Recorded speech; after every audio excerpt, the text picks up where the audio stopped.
and moving to Europe, where the far right has made a comeback in the European Parliament elections. Far-right parties are predicted to win a record number of seats, delivering major blows to the ruling governments of Belgium, France, and Germany.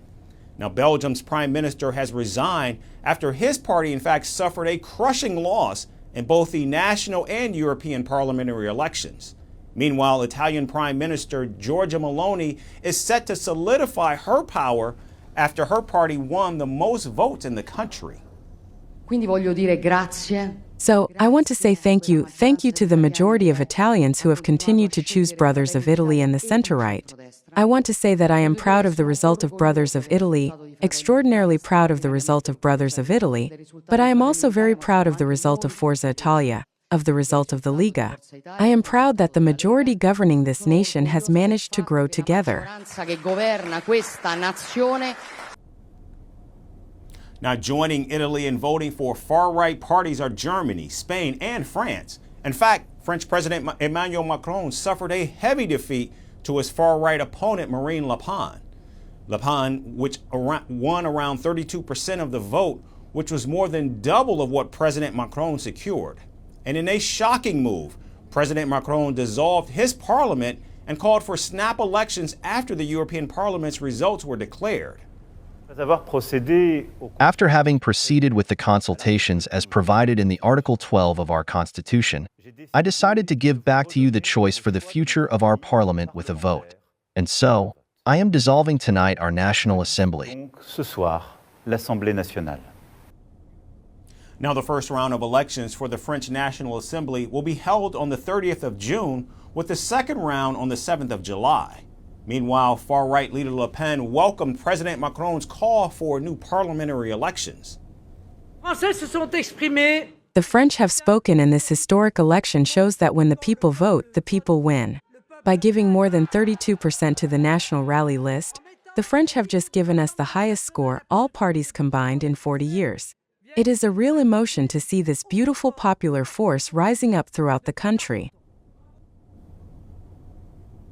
And like French President Emmanuel Macron, German Chancellor Olaf Scholz also suffered a stinging blow in the European election. Now, much has changed in Europe since the last parliamentary election was held back in 2019.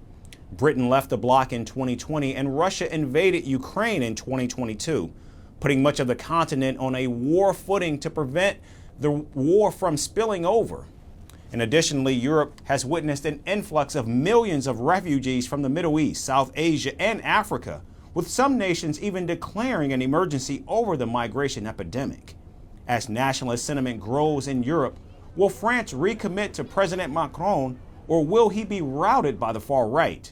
That question will be certainly answered in due time, but what is known for certain is change is afoot in Europe. From impeachments to inaugurations, if it's a political story, we are on the scene. The race for the White House is heating up. We're beating Biden. How dare he say that? If it's breaking news, we're live with the latest coverage. From the White House, the State Department, and Capitol Hill, we know the issues, but above all, we know the players to bring you the latest in-depth analysis on all the key stories that we're covering. I'm Eric Ham. Join me from Washington here on Firstpost America.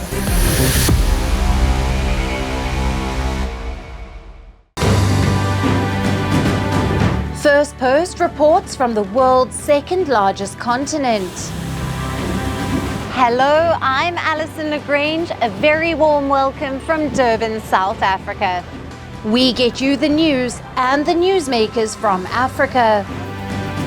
From elections, to climate change, to innovations, and opportunities.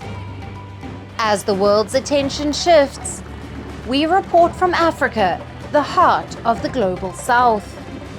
Join me every weekday live on Firstpost.